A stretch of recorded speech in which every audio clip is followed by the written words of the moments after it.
Hello everybody, today I'm going to be looking at the pricing data for all of the Mario games over the past few years.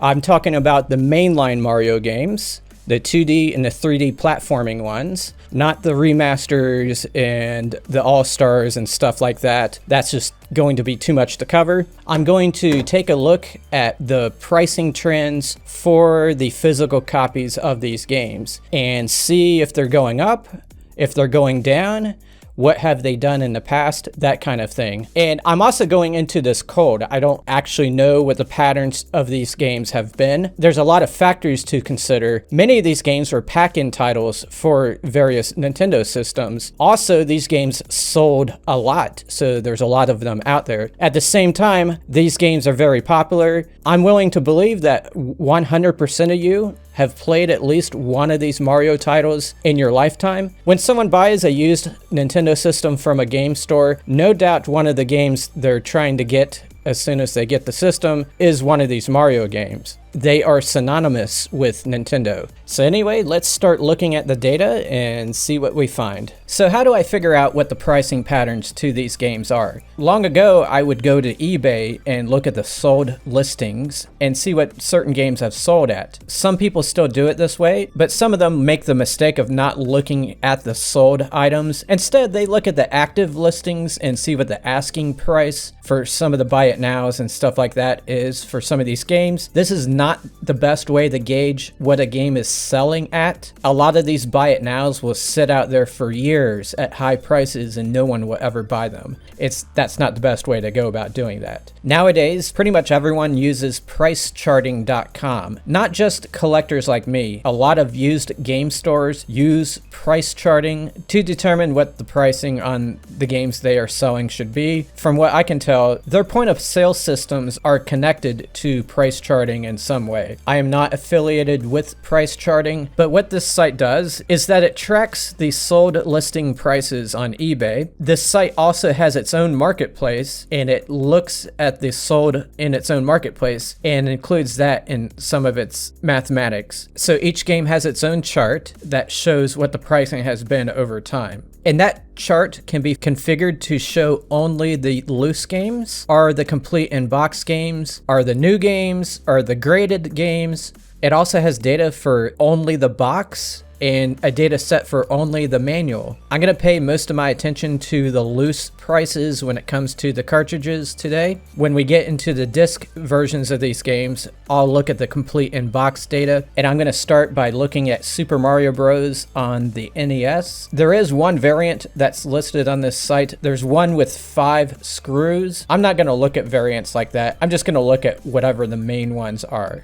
So what can we glean from looking at the loose prices for Super Mario Bros? I can see that it had a huge spike in early 2022, and then it went back down. Now you may be wondering, is this spike that we see here due to the pandemic? Probably, because I have in my notes from a previous video that overall video game prices had a surge from January 2021 to February 2022. After that, game prices in general started coming down, though not all the way back to what they were before the pandemic. Another event that happened that was Mario specific is that a sealed copy of Super Mario Bros. Sold for a bunch of money. It was sealed and graded, and it wasn't sold on eBay. It was sold through a service called Rally. Even though it wasn't sold on eBay, things like this affect eBay prices. It gets the public all charged up, and people go on eBay and start buying stuff. I'm just gonna look at the graded prices for Super Mario Bros. So I'll turn off the loose prices, turn on the graded prices. That news story broke in August 2021, and you can see that the price of sealed Super Mario Bros. Games soared right after August 2021. And then things calmed down drastically, and now it's almost as low as it was before all that news. I can't imagine this game ever getting too expensive because there were so many of them made. It was a pack-in title. More than likely, most of the games I cover today are available digitally through Nintendo. I don't expect this game to ever be expensive, but I've spent enough time on this game Let's look at Super Mario Bros. 2, the USA version. All the things I said before apply to this one. Super Mario Bros. 2 was also mass-produced, and it's also available digitally. It went up a little bit during the pandemic, came back down, came back up, but you will notice that it's pretty much at its high point right now. A loose copy goes for $26, and it's been slowly creeping up to that the past year or so. There's a thing down below that says that there's 3 loose copies that sell every day, so there is a good amount of data represented in this graph. Now let's look at one of my favorite games of all time, Super Mario Bros. 3 on the NES. And it's not doing too much. It averages around $17. I think that's a pretty good deal. What's remarkable is it was already around that price in 2015, and then it had a big dip that lasted a number of years, and now it's back up again. At this point, I'm thinking that Super Mario Bros. 1, 2, and 3 on the NES are so plentiful that it doesn't really have big fluctuations. They're never going to be rare, and people who want these games are going to be able to get them pretty easily. But let's go ahead and jump to the Game Boy and take a look at 3 different Mario games on that system, starting with Super Mario Land. And this pattern looks a little different. This game has steadily climbed up in price over the years. It is now sitting around $16. That's not too bad. It averages 4 sales per day, so a lot of people are buying and selling this game. Let's take a look at Super Mario Land 2, 6 golden coins, and we can see that it has also had a gradual increase over the years. It had a modest jump during the pandemic, and it kind of stayed at that price for a while, but overall though, when you look at all these years, it's gradually going up because it's a wonderful game. Now we're going to take a look at Super Mario Land 3, which is actually a Wario game, but I'm going to include it anyway because they're still calling it Super Mario Land at this point. I'm not going to go over any other Wario games after this one though. What I find weird with this data is that it doesn't go back as far as some of the other Mario games. It's possible that this site had trouble tracking a game with such a long name. Wario Land, Super Mario Land 3, it probably had difficulty with all that. The growth of this one has been a lot more gradual, and it's currently coming in at around $23. So pretty much all 3 of the Game Boy games are about the same price. Now let's take a look at the Super Nintendo releases, starting with Super Mario World. This was a pack-in title for a number of years for the Super Nintendo, and I'm quite surprised by the pricing here. Its high point appears to be 2016, where it was selling for almost $25, and it has never gotten back up to that point. I'll say the same as I've already said for the other games. There's lots of ways to play this game without having a Super Nintendo, but let's look at Super Mario World 2, Yoshi's Island. Now, some may say that this is not a true Mario game either, but since it has the Super Mario World name on it, I'm going to include it. But after this one, I'm not going to check the other Yoshi-centered games like Yoshi's Story and stuff like that. The loose price is at $35 right now. It has come down a little bit recently. It peaked at around $41. Now let's head to Super Mario 64. This should be interesting because when I was examining pricing trends in a previous video, I noticed that Nintendo 64 game prices were amongst the highest surging games during the pandemic. And as you can see right here, it had a huge bump. It shot from like $25 to $50. Then it came back down. There was another high point in December 2022, but since then it's come back down. It's averaging $30 right now for a loose copy, and 6 of them are sold every day. Now let's take a look at Super Mario Sunshine on the Gamecube, and